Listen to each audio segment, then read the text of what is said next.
प्राचीन काल की बात है। किसी गांव में चंद्रभूषण नाम का एक विद्वान पंडित रहता था। उसकी वाणी में गजब का आकर्षण था। वह भागवत कथा सुनाने में निपुण था।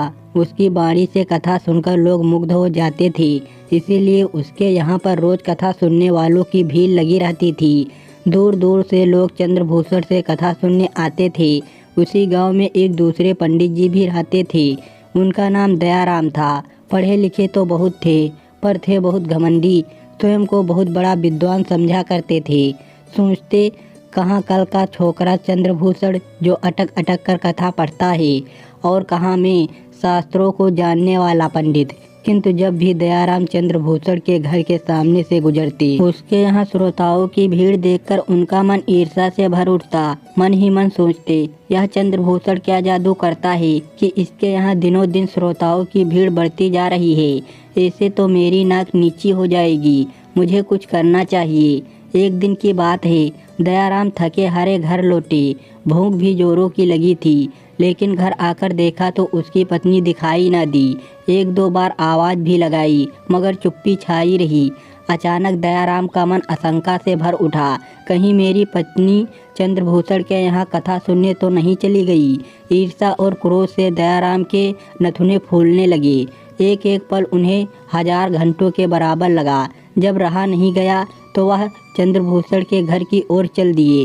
चंद्रभूषण के दरवाजे पर पहुंचकर दयाराम ठिठक गए। वहाँ श्रोताओं की अपार भीड़ थी। सब मंत्रमुग्ध होकर कथा सुन रहे थे। दयाराम ने देखा श्रोताओं के बीच उसकी पत्नी भी बैठी है। बस फिर क्या था, उनका क्रोध भड़क उठा। वह दंदनाते हुए चंद्रभूषण के आसन के पास पहुंच गए और चिल्लाकर बोले, चंद्रभूषण, तुम दुनिया के सबसे बड़े मूर्ख हो, और तुमसे बड़े मूर्ख ये सारे लोग हैं जो यहाँ इकट्ठा होकर तुम्हारी बकवास सुन रहे हैं। दयाराम की बात सुनकर चंद्रभूषण आश्चर्य में पड़ गया। कथा बीच में ही छूट गई। सारे श्रोता दयाराम को बुरा भला कहते हुए अपने अपने घर लौट गए।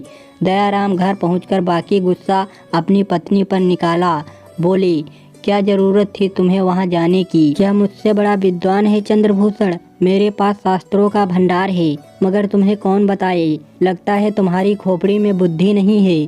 पत्नी बोली, तुम ऐसे ही बड़े हो तो चंद्रभूषण की तरह इतने लोगों को इकट्ठा करके दिखाओ।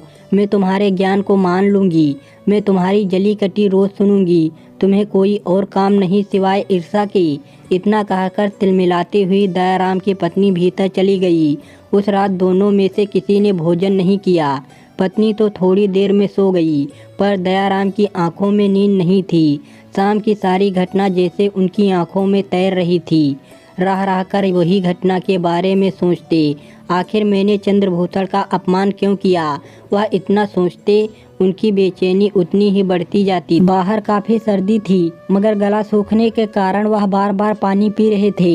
यही बात सोचते सोचते उनका सारा गुस्सा पश्चाताप में बदल गया। ओह, यह मैंने क्या किया?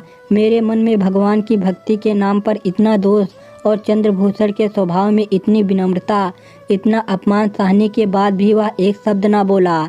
जैसे ही भोर का तारा दिखा, दयाराम पश्चाताप करने के लिए चंद्रभूषण के घर जाने के लिए दरवाज़ा खोला। उन्होंने देखा चौखट के पास कोई आदमी कंबल ओढ़े बैठा है। वह जाड़े से सिकुड़ रहा था। जैसे ही दयाराम ने कदम आगे बढ़ाया, वह उनके पैर छूने के लिए आगे बढ़ा। यह क्या कर रहे हो? कौन हो तुम?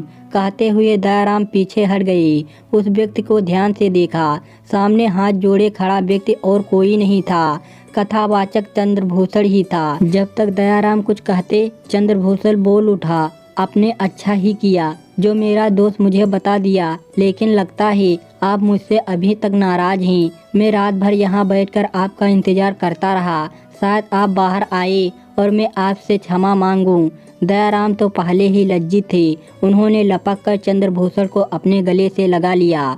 बोले, भाई, दोष मेरा है, तुम्हारा नहीं। मैं घमंड में अंधा हो गया था। तुमने अपनी विनम्रता से मेरा घमंड चूर चूर कर दिया। सच कहता हूँ, तुमने मेरी आंखें खोल दी। वास्तव में यदि विनम्रता ना हो तो ज्ञान भी नष्ट हो जाता है। दोनों की आंखों में आंसू थे। उसके बाद दयाराम ने ईर्ष्या और घमंड का त्याग कर दिया। कहानी अच्छी लगी हो दोस्तों तो लाइक और सब्सक्राइब करिए। धन्यवाद दोस्तों।